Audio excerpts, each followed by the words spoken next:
வணக்கம். ஐயன் திருவள்ளுவர் ஒரு குறளில் சொல்லுவார், குற்றமே காக்க பொருளாக குற்றமே யற்றந் தருவும் பகை. அது என்ன அர்த்தம்னா, ஒருவருக்கு அழிவு பயக்கும் பகை அவர் செய்யும் குற்றமே. ஒருவருக்கு புறத்தே இருந்து பகை வருகிறது என்பதை விட அவர் தம் குற்றங்களினாலேயே அவரது அழிவு தொடங்குகிறது. இது யாருக்குன்னு உங்களுக்கு புரியும். முந்தா நாள், அதாவது தேர்தல் பரப்புரை கடைசி நாளில் விஜய் வெறித்தனமான அப்படி தான் சொல்லணும், அந்த பாஷையிலே வெறித்தனமான பேச்சு. அது என்ன அப்படின்னா, ஒருத்தன் ஒரு தப்பு பண்ணுறான்னு வச்சுங்களேன், தப்பு பண்ணிட்டோம், சாரி வருந்துறேன் அப்படின்னா அது அப்பயே சோழி முடிஞ்சிருக்கும். ஒருத்தன் எல்லாம் பண்ணிட்டுங்க, இத்தனை மாதம் கழிச்சும் நான் பண்ணலைன்னு சொல்லி தொலைஞ்சிட்டு போனால் பரவாயில்ல, ஆனால் நீ தான் பண்ணேன்னு பழியை தூக்கி போடுறது இருக்குல்ல, வித்தக்காரன். அதாவது அதுதான் இந்த குறள். அதாவது அன்னைக்கு பேச்சில் வீராவசியமாக அந்த பரப்புரை இந்த இதுக்குள்ளெல்லாம் வரல. அவன் எத்தனை முறை பரப்புரை பண்ணாங்க அதுக்குள்ளெல்லாம் வரல. ஆனால் அதில் முக்கியமாக ஒரு விஷயத்தை தொட்டாப்படி கரூர் விஷயத்துக்கு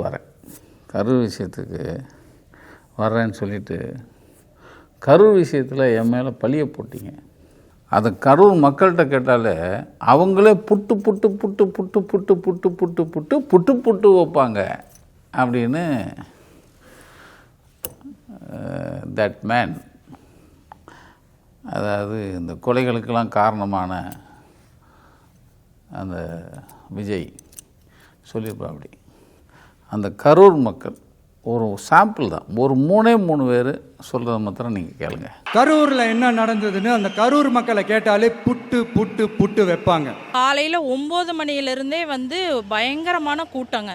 அவர் வந்தது பார்த்தீங்கன்னா நைட்டு 7 மணிக்கு தான். நாமக்கல்லையே 8:30க்கு வர்றேன்னு சொல்லிட்டு இங்கே வர்றது மத்தியானம் 3 மணின்னு சொல்லியிருந்தாங்க. பஸ்ஸு நின்ன வாக்கில் அவர் பேசிட்டு போயிருந்தாருன்னா நின்னவங்க அப்படியே நின்று பார்த்துட்டு அவங்க பாட்டு கலைஞ்சிருப்பாங்க. இவங்க பஸ்ஸை நவுத்தவும் தான் பஸ்ஸை நோக்கி போயிருக்காங்க மக்கள். இவங்க நவுத்தவும் பின்னாடியே போக ஒருத்தர் மேலே ஒருத்தர் இடிச்சிருக்காங்க. பிரச்சனைக்கு முழு காரணமே விஜய் வேகமாக வராதது தாங்க, தாமதமாக வந்தது தான் காரணம்.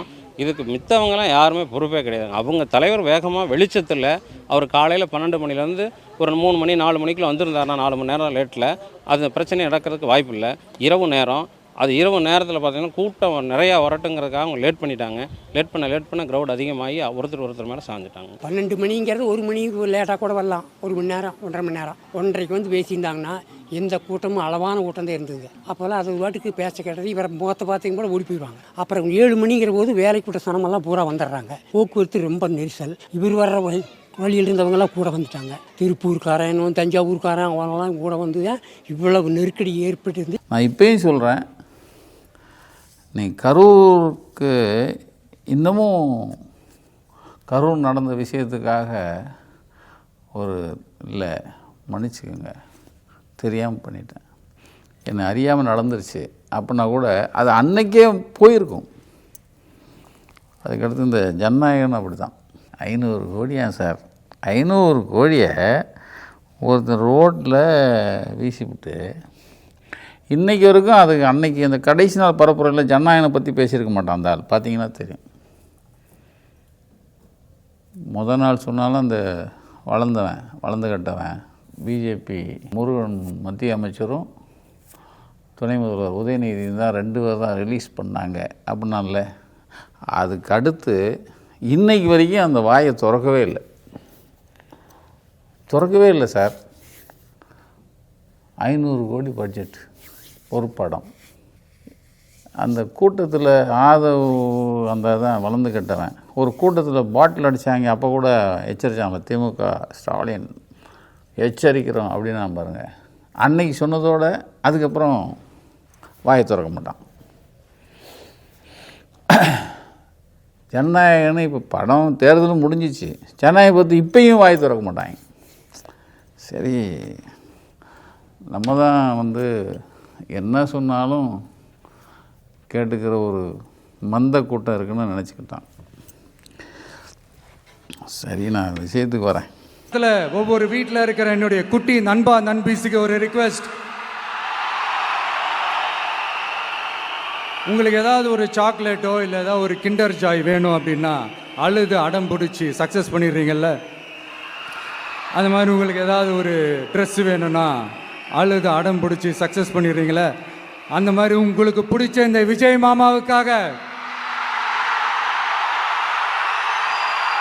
இந்த விஜய் மாமா ஜெயிக்கணுன்றதுக்காக, நம்ம தமிழ்நாடு ஜெயிக்கணுன்றதுக்காக உங்கள் வீட்டில் இருக்கிற உங்களுடைய அம்மா, அப்பா, சித்தி, சித்தப்பா, பெரியப்பா, பெரியம்மா, ஒவ்வொரு வீட்டில் இருக்கிற ஓட்டு போடுற வயசில் இருக்கிற அண்ணா, அக்கா எல்லாருக்கிட்டையும் விசில் சின்னத்துக்கு ஓட்டு போட சொல்லுங்க.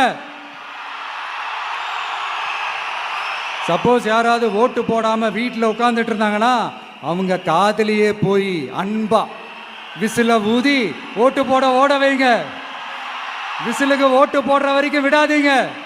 அதாவது அன்னைக்கு அந்த தேர்தல் பரப்புரையில் ஒரு விஷயத்தை சொல்லுவோம். அப்படி இது பெரிய அஃபென்ஸு. எங்கள் அட்வொகேட் பாலன்கிட்ட கூட கேட்டேன்.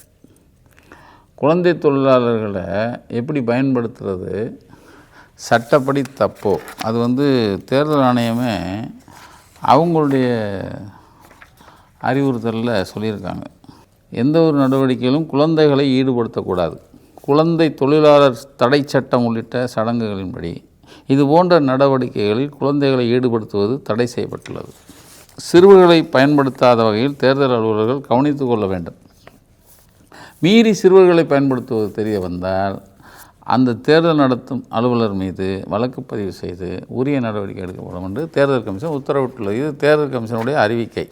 கோவை மாநகரில் காவல் ஆணையர் அலுவலகத்தில் அந்த டீ விற்கிறவங்க மேலே, அது முக்கியமாக டீ விற்கிறவங்களுடைய தலைவன் அந்த விஜய் மேலே, அந்த தொண்டைக்கிளிய கத்துவார்ல அந்த விஜய், அவன் மேலே விசிகா நிர்வாகி பாலகிருஷ்ணங்கிறவர் ஒரு கம்ப்ளைண்ட் கொடுத்துருக்காரு.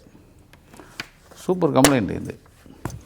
உண்மையிலே நீங்கள் பாருங்கள், அண்டை கட்ட போகுது எல்லாம். இது மாதிரி எல்லாரும் கொடுத்தாங்கன்னு வச்சுங்களேன், ஒரு பயிலும் கூடாரம் காலியாகி ஓடப்போகுது. வேணால் பாருங்கள்.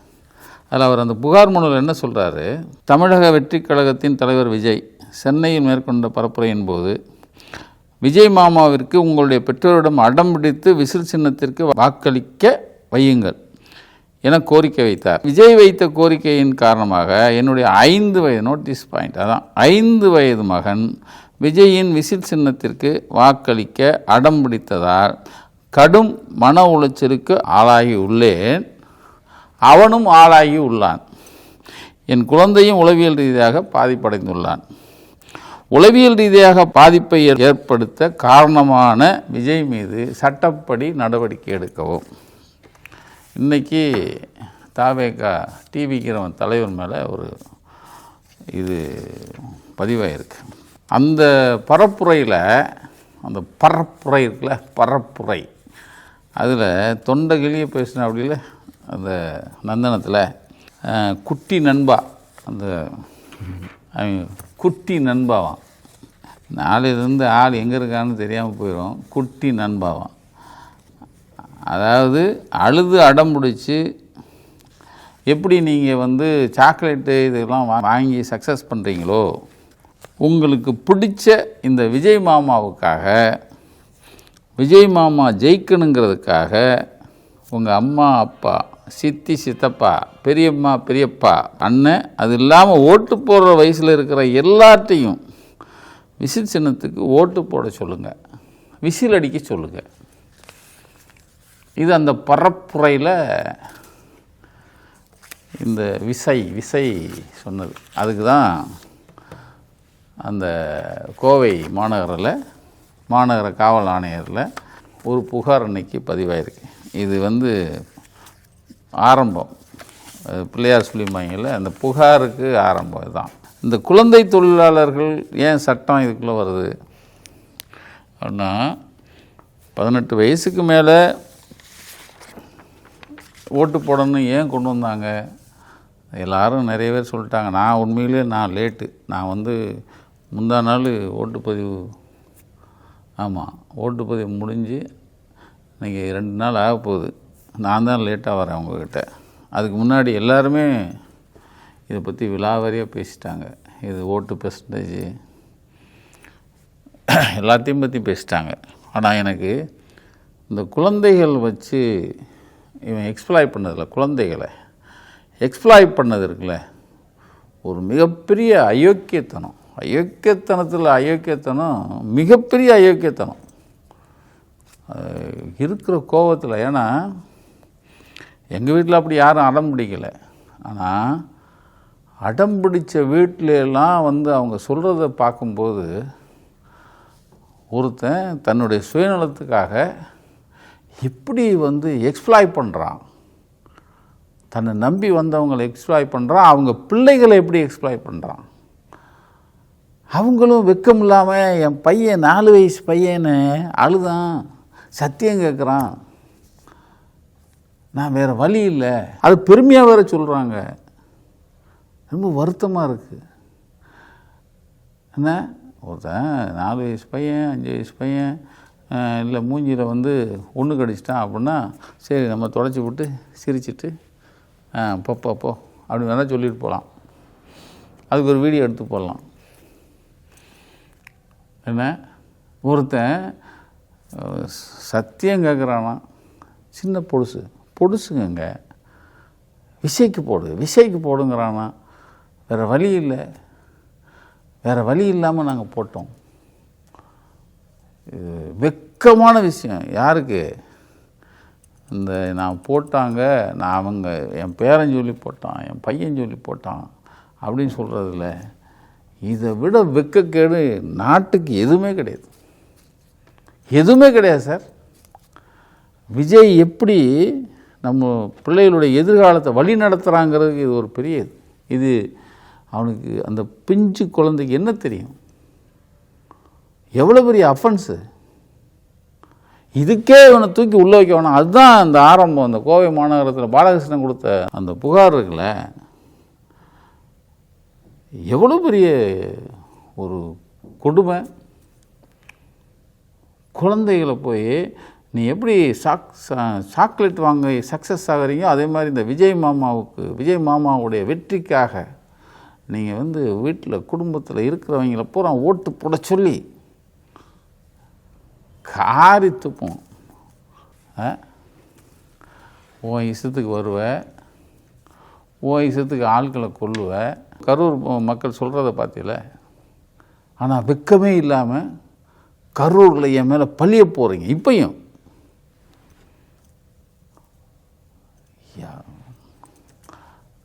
எவ்வளவு சாட்சியங்கள், எவ்வளவு ஆதாரம் குமிஞ்சு கிடக்கு. இப்பையும் கரூரில் நான் என்ன தப்பு செஞ்சேன்? உங்கள் சோத்தில் மண்ணள்ளி போட்டேனா? சரி, இது என்னடா மறுபடியும் இந்த கரூர் 41 அதுக்காக போகிறோமேன்னு நினச்சக்கூடாது. ஒருத்தன் பொய்யா சொல்லிட்டுறான் பாருங்கள், மறுபடியும் பழிய போகிறான் பாருங்கள். முன்னாடி 91 ஆட்சியில் மகாமகம் அப்போ இப்படி தான் 100-110 பேர் இறந்தாங்க. ஆனால் அந்த அம்மா இறந்ததுக்கும் கவலைப்படல, அதுக்கப்புறமா அதை பற்றி பேசவே இல்லை. எல்லாரும் அதுக்கு அடுத்த அட்டம் போயிட்டாங்க. நாங்கள் ஒரு ஆள் தான் பேசினோம், மகாமக கொலைய. ஆனால் இவன் செஞ்சும் விட்டு இன்றைக்கி வரைக்கும் சாதிக்கிறானே, நான் இல்லை. இந்த நான் அவனிலேன்னு ஒரு படம் ஜெமினி கணேசன் நடிச்சிருப்பார், பாலச்சந்தர் தான் டைரக்ஷன். அதில் ஒரு அத்தனை பேரை ஏமாற்றிட்டு நான் அவன் இல்லைம்பார் கோர்ட்டில். என்ன அந்த பொய் அவன் ஓயாமல் சொல்கிறது பொறுக்காமல் அவங்க அண்ணனே சுட்டுவிடும். எனக்கு அந்த ஞானவனிலை தான் ஞாபகம் வந்துச்சு. தேர்தல் ஆணையம் பொதுவாக ஒரு வரமுறை ஏன் 18 வயசுக்கு மேலே இருக்கிறவங்க தான் ஓட்டு போடணும் ஏன் வரமுறை வச்சாங்கன்னா, அடோ விஜய் உனக்காக தான் பேசுகிறேன், கொஞ்சம் அறிவோடு இருந்தால் அதெல்லாம் கவனிக்கணும்.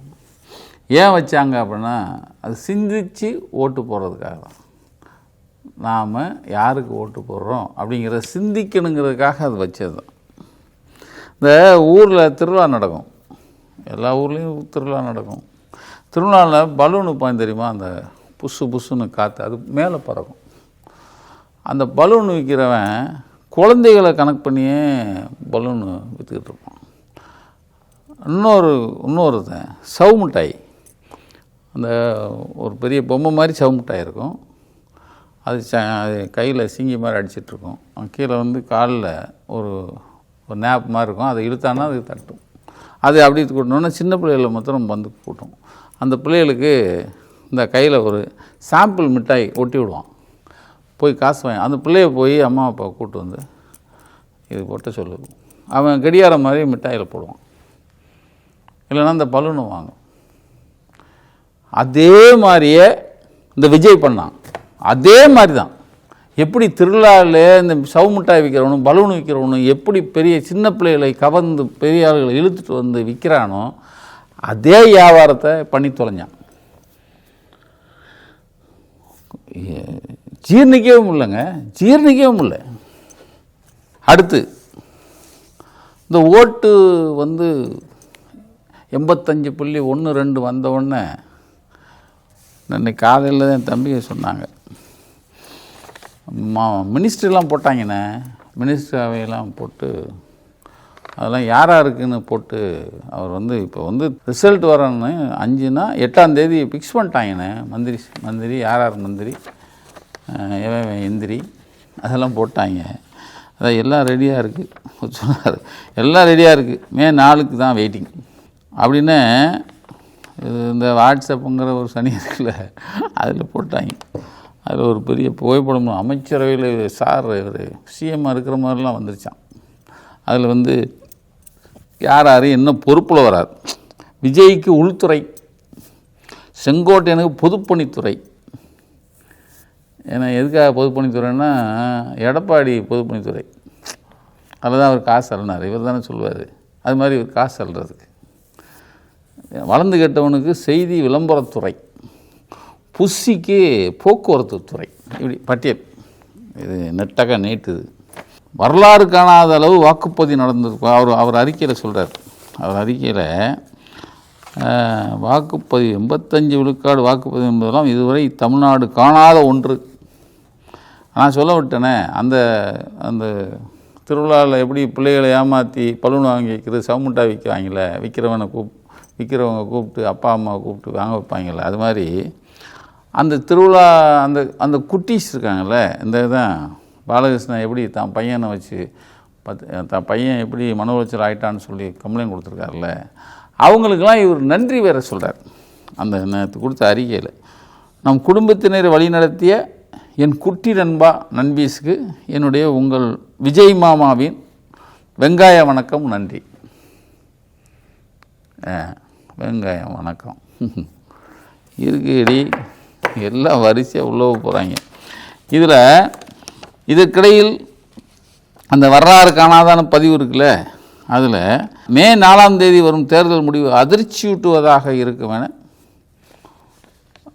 அவர் எல்லாம் அப்படி கொக்கரிக்கிறாங்களாம். அது கொஞ்சம் வேறு இந்த நம்ம உட்காந்து பேசுகிற மாதிரி கொஞ்சம் பேர் உட்காந்து பேசிடுறாங்க. என்ன அப்படி என்ன வரலாறு காணாத வாக்குப்பதிவு, அதை கொஞ்சம் பார்த்துட்டு நான் முடிச்சுக்கிறேன். அதாவது போன முறை, அதாவது 21 நம்மளுடைய வாக்கு மொத்தம் வந்து 6,29,00,000, ரைட்டா? 2026 இப்போ மொத்த வாக்கு எண்ணிக்கை வந்து 4.85. மொத்த வாக்கு, அதாவது இது வந்து நான் சொன்னது தோராயமாக. இப்போ வந்து வாக்களிக்கப்பட்ட வாக்கு, என்ன வாக்குப்பதிவான வாக்கு. மொத்த வாக்காளர்கள் 5.7 கோடி. இது ஆஃப்டர் எஸ்ஐஆருக்கு பிறகு 5.73 கோடி. அப்போ வந்து 2021 வாக்கு சதவீதம் 71.79, அதாவது 72ன்னு வச்சுங்களேன். 2021 வாக்களித்த மொத்த எண்ணிக்கை வந்து 4.62. இது 2021. இப்போ 2026 4.85. ரெண்டுக்குள்ள வித்தியாசம் 23 லட்சம். அதாவது 23 லட்சம் தான் அதிகரிச்சிருக்கு. ஒருத்தங்க அங்கே எங்களால் தான் அவன் குதிக்கிறான். என்ன பனையூரில் அமைச்சரவே பண்ணிட்டாங்க. இன்னொன்று மாங்காய் ஒன்று இருக்குது, எங்களால் தான் எங்களுக்கு வரப்போகுது அப்படின்னு இங்கிட்டு ஒரு மாங்காய். என்ன ஆக 23 லட்சம் வாக்கு தான் நீங்கள் வந்து அதிகரிச்சிருக்கு. எஸ்ஐஆர் எடுக்காமல் கணக்கு போட்டிருந்தோம்னா பெர்சன்டேஜ் 76% தான் வரும். அதுக்கு ஒரு உதாரணம் மாத்திரம் சொல்லிடுறேன். ஏன்னா இந்த எஸ்ஏஆருங்கிற ஒரு விஷயத்தினால தான் இந்த பெர்சன்டேஜ் கூடினது, அதனால் வந்தது தான். இந்த விசைங்கிற ஒருத்தனாலையும் நீங்கள் இளம் வாக்காளர்கள் வந்து விசைக்கு போட்ட ஓட்டுனால தான் எகிரிருச்சு. இதெல்லாம் வந்து ஹம்பக். அது ஒரு சின்ன உதாரணம் சொல்லிடுறேன். எஸ்ஐஆர்னால் வந்த ஒரே ஒரு தொகுதியினுடைய ஓட்டை மாத்திரம் நான் சொல்லிடுறேன், அதே உங்களுக்கு புரிஞ்சுக்கும். மயிலாப்பூர் தொகுதியில் எஸ்ஐஆருக்கு முன்னாடி மயிலாப்பூர் தொகுதியினுடைய மொத்த ஓட்டு 2,62,000. எஸ்ஐஆர் மூலமாக 63,000 ஓட்டு கழிஞ்சு போச்சு. எஸ்ஐஆர் மூலமாக அந்த செத்தவன் போடாதவன் 4 ஓட்டு இருக்கவன் 5 ஓட்டு இருக்கவன் இதெல்லாம் எடுத்துகிட்டு 63,000 ஓட்டை கழிச்சிட்டாங்க. கழிச்சது போக மிச்சம் 1,99,000 ஓட்டு. போன முறை இப்போ 2021 மயிலாப்பூரில் ஓட்டு பெர்சன்டேஜ், அதாவது வாக்களித்த பெர்சன்டேஜ் எவ்வளோன்னா 58 விழுக்காடு. இந்த முறை மயிலாப்பூரில் வாக்களித்தது பெர்சன்டேஜ் அதை விகிதம் போட்டோம்னா 74.89. எப்படி? போன முறை 58, இந்த முறை 74.89. ஆனால் போன முறை விழுந்த ஓட்டு 1,53,643. இந்த முறை 1,49,388. ஆனால் பெர்சன்டேஜ் பார்த்தா 74. 4,000 ஓட்டு கம்மியாக விழுந்திருக்கு இந்த வாட்டி. ஆனால் 2021 58 விழுக்காடு தான் போலிங் ஆச்சுன்னு ரெக்கார்டு. 2026 74.89% கூடிருச்சு அப்படின்னு நம்ம சொல்லிக்கலாம். ஆனால் ஓட்டு விழுந்தது 4,000 கம்மி. புரியுதா? இது எஸ்ஐஆர்னால் வந்தது. அதனால தான் வாக்கு சதவீத அதிகரிப்புங்கிறது இந்த விசில் மாயத்தினால் வந்ததில்லை, வேறு எந்த மேஜிக்னாலையும் வரல. ஒரே மேஜிக்கு தேர்தல் ஆணையத்தினால் வந்த மேஜிக்கு தான் இந்த வாக்கு வித்தியாசத்தில் இந்த பெர்சன்டேஜ் கூண்டது. கடைசியாக ஒன்று சொல்ல விட்டேன். இப்போ மே 4 எண்ணிக்கை வரப்போகுது. எண்ணிக்கையில் வந்து விசில் அடிக்கிற மாதிரிலாம் கனவு வாங்குற மாதிரிலாம் வரலன்னா 2 விஷயம் இருக்குது. எங்கள் புன்னகை திருஞானம் ஒரு விஷயத்த சொன்னார். இந்த பிள்ளைகள்லாம் விஜய் அண்ணா தான் சிஎம்ங்கிற கனவில் இருக்காங்க. அந்த கனவு அவங்க அப்படி வரல, தோற்றுருச்சுன்னா அந்த பையங்களுடைய எதிர்காலம் என்ன? அது ஏதாவது தவறான நடவடிக்கைக்கு போயிடக்கூடாது, அதை முதல்ல கண்காணிக்கணும்னு அவர் ஒரு எச்சரிக்கை கொடுத்துருப்பார். அது கட்டாயம் கவனிக்கணும். எல்லார் வீட்லேயும் பிள்ளைகளை கவனிங்க. விஜய் மே 4 மண்ணை கவிட்டா மண்ணை கவுவான். கவுனா இந்த குழந்தைகள் இந்த புளுவெல்லில் பயன்படுத்தின மாதிரி அந்த குழந்தைகள் வேறு ஏதாவது தவறான நடவடிக்கை போயிடாமல் இருக்கிறதுக்கு கவனிங்க அப்படின்னு நம்ம திருஞானன் சொல்லியிருப்பார். அது ரொம்ப நம்ம கவனத்தில் எடுத்துக்கணும். அடுத்து மே 4 திமுக கூட்டணி வெற்றி பெற்றுச்சு. ஏன்னா இவங்க அமைச்சரவையெல்லாம் போட்டாங்க. திமுக மற்ற எந்த எதிர்கட்சியோ இல்லை ஆளுங்கட்சியோ எந்த அமைச்சரவை அதெல்லாம் போடல. இவங்க அமைச்சரவை போட்டு இப்போயே சேர் போட்டு உட்காந்துட்டாங்க. பனையூரில் இப்போ அமைச்சரவை நடக்குது, சிஎம் அவர் உட்காந்துருக்காரு. இப்போ மே நாளில் இதெல்லாம் புட்டுக்குச்சுன்னா இருக்கவே இருக்குது திமுக. நாம் எல்லாம் சரியாக இருந்துச்சுங்க, கடைசி நேரத்தில் இந்த திமுக தான் மாற்றிருச்சு சொன்னாலும் சொல்லுவாங்க. ஒரு பழைய கதை, ஒரு தயிர்காரமா என்ன பண்ணுது, ஒரு குடம் நிறைய பால், அதில் உரைய ஊற்றி, தயிருக்கு உரை ஊற்றுவாங்கல்ல, அது மாதிரி உரையை ஊற்றிட்டு அது உரை வந்து தயிராகிற வரைக்கும் போய் கண்ணா சேர்ந்துருக்கு. அது போய் அப்படியே படுத்துக்கிட்டே யோசிச்சிருக்கு, நம்ம வந்து இந்த தயிர் பானையை கொண்டு போய் விற்க போகிறோம், விற்றா ஜேன்னு விற்கிது. விற்ற உடனே நல்ல லாபம் கிடைக்கிது. லாபம் கிடைச்சதில் மறுபடியும் நம்ம இன்னொரு மாட்டை வாங்குகிறோம். மாட்டை வாங்கினா இப்போ 2 பானை தயிர் 3 பானை தயிர் ஆகும். 3 பானை தயிரையும் நம்ம வண்டி வச்சு தள்ளி போய் தெருவாக கொண்டு போய் பெரிய பெரிய ஹோட்டலுக்கெல்லாம் கொண்டு போய் தயிரை விற்று நம்ம வந்து காசு கொட்டும், சேமிப்பு அதிகமாகும். அப்போது நம்ம மாடு மேலே மாடு, மேற்கொண்டு 2 மாடு அப்படி கறவை மாடு வாங்கி பெரிய பால் பண்ண வைக்கிறோம். மிகப்பெரிய ஒரு அரண்மனை மாதிரி வீடை கட்டி அதில் நம்ம வந்து தயிரை விற்கிறோம்.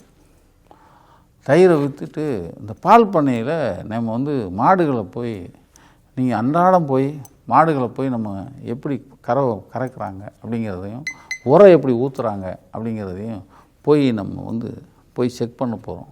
செக் பண்ணும்போது ஒரு பொம்பளை வந்து, ஒரு வேலைக்கார பிள்ளை, ஒரு பாலக்கார பொம்பளை, அவள் வந்து ஓப்பி அடிச்சு தர்றா, உரை ஊற்றாமல் வந்து கதை பேசி தெரிஞ்சான். அவளை ஏண்டி வேலை செய்யாமல் கதை பேசிட்டா திறன்னு காரில் ஒரு எட்டி உதவிட்டான். மிதித்த மிதியில் இந்த அம்மா முத வியாபாரத்துக்கு வச்சுருந்த அந்த தயிர் பானை அந்த மேலே மிதித்து அது மண்ணோட மண்ணாக உடஞ்சி போச்சு. முடிச்சு பார்த்தா தயிர் பானை உடஞ்சி போச்சு. கண்டது பூரா கனவு. இதே கதை தான் வர்ற மே 4ஆம் தேதி தாவேகாவுக்கு. நன்றி. நக்கீரன் டிவிக்கு சப்ஸ்கிரைப் செய்யுங்கள்.